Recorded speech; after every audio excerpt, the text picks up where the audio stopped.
Ini adalah kisah nyata yang terjadi pada zaman ulama hadis di masa lampau. Ada seorang pria yang angkuh dan sombong, mengolok-olok hadis Rasulullah Shallallahu Alaihi Wasallam. Tidak hanya itu, bahkan dia juga mengancam para malaikat Allah dengan lisannya yang kasar. Pria sombong ini berkata, dia akan mengenakan sendal paku supaya menginjak-injak sayap malaikat. Bukan sekadar ancaman, tapi ia langsung membuat sendal tersebut yang dilapisi dengan paku di bagian bawahnya. Dengan demikian dia beranggapan supaya bisa menginjak-injak sayap malaikat dengan sendal paku buatannya. Mari dengan seksama kita dengar kisahnya yang diceritakan para ulama.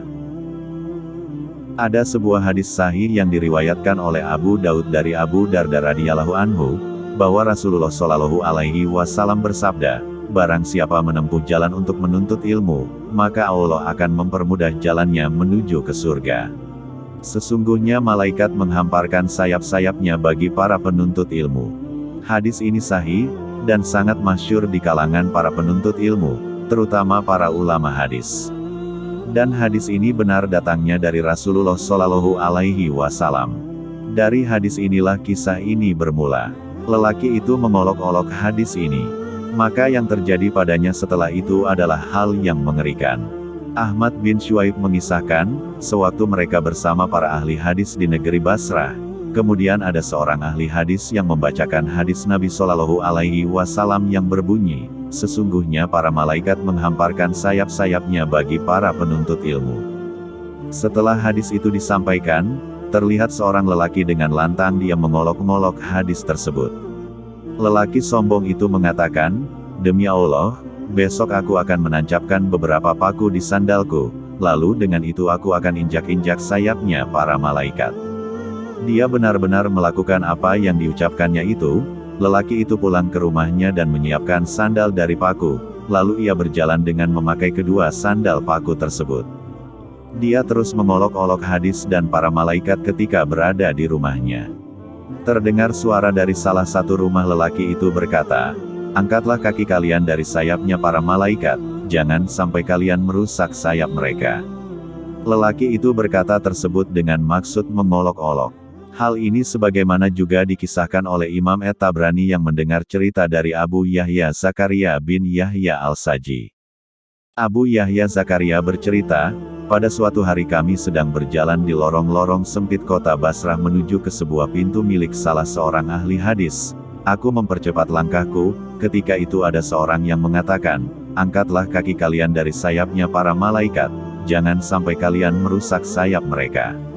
Dia berkata demikian dengan maksud mengolok-ngolok.